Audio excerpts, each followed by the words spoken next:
thing with our headliner tonight, 21 Pilots. Oh, yes. We did it. Thank you so much for being here. Truly. Thanks for having us. Yeah. I mean, it's only appropriate. What this show has always represented for us is... Let's go! It's like they knew. It's like they knew we had started the interview. What a great, considerate person. Yeah, that is. yeah. And it's a golf cart. Makes it better. Anyway, what this show is always meant for us is really breaking bands.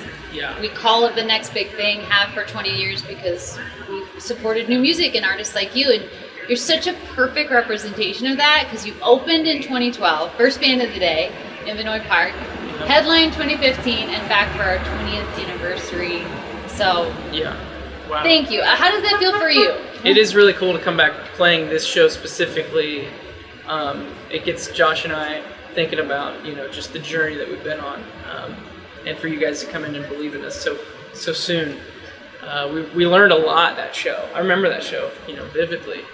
It was the sun was out, it was hot.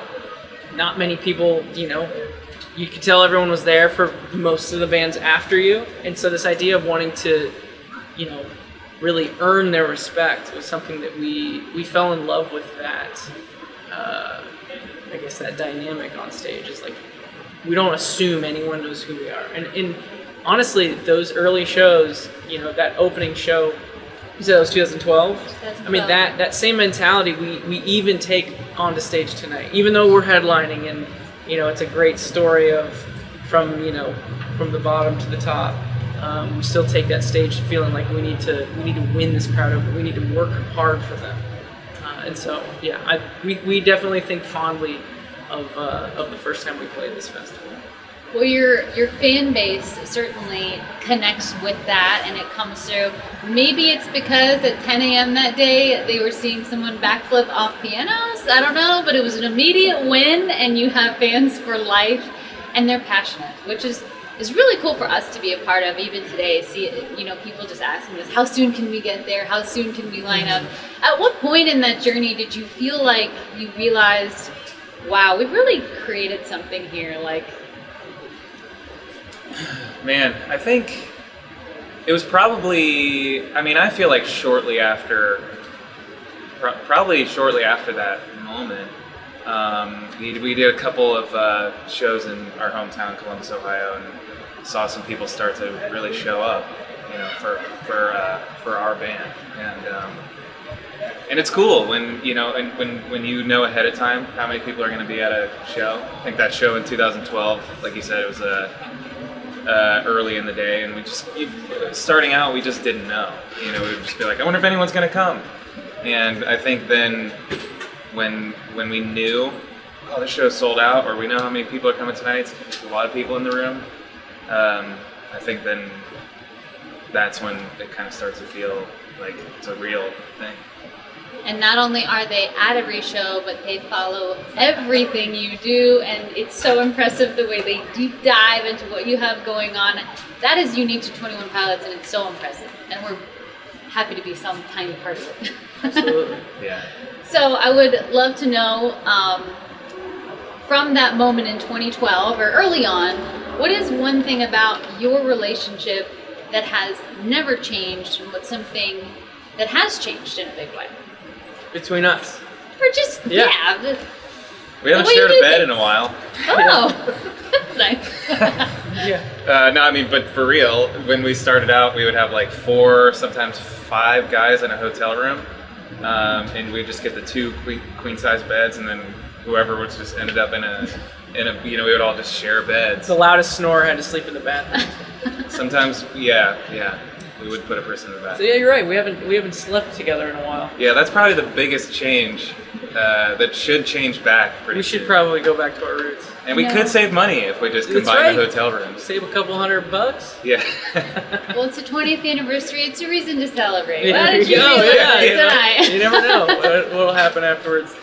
So yeah, no, we're still just bestest of friends, but we kind of each have our own families that we're invested in, and I don't know, we don't hang out as much as we used to. Yeah, that's probably true. But I think, Yeah, I don't know. I think the prioritization of friendship has not changed. Yeah, I think if there's just so much from when I first met Tyler and we became friends that we were just really connected on, that's always been really important. I think those things that we kind of base our decisions off of and base our band off of need to remain intact, and they have.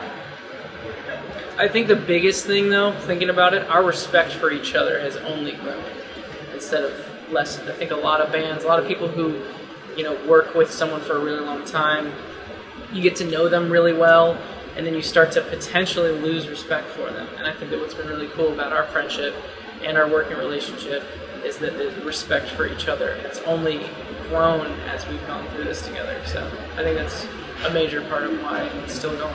What would you say to some of these bands that are playing the show and they're in that mindset you were in back then? What would you say to them going into it?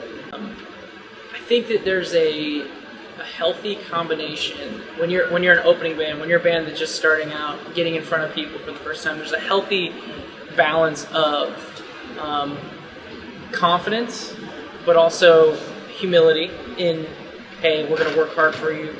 We know you may not know who we are, but we're going to make sure you do by the end of the set. But at the same time, that confidence, to balance that out, people want to watch you command the moment. They don't want to watch you crumble under the pressure. So it's a tough balance to do. Josh and I think back all the time when we first started out. There are definitely parts of the beginning of our journey that we're glad we don't have to do anymore. And going out in front of people who don't know, who we are as an opening band is not always something that we think, man, I wish we could do that again. It's hard. It's hard to do. But it's also nothing. You learn so much about yourself and each other when you do it. So I don't know. It's exciting. It's an exciting part of a lot of these bands' careers, and we're pulling for them. And it's worth it to go back and watch footage of yourself live later.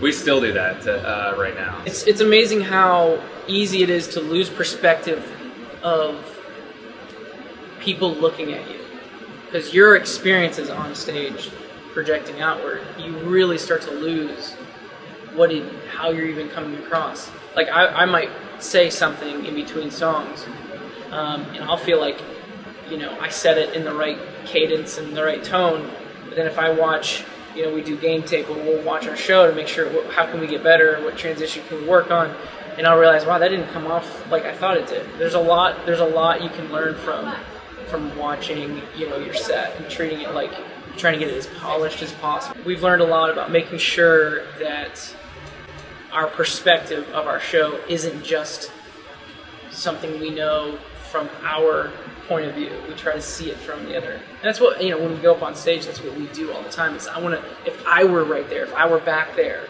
what kind of show would I want to be watching right now? How would I want to be interacting with?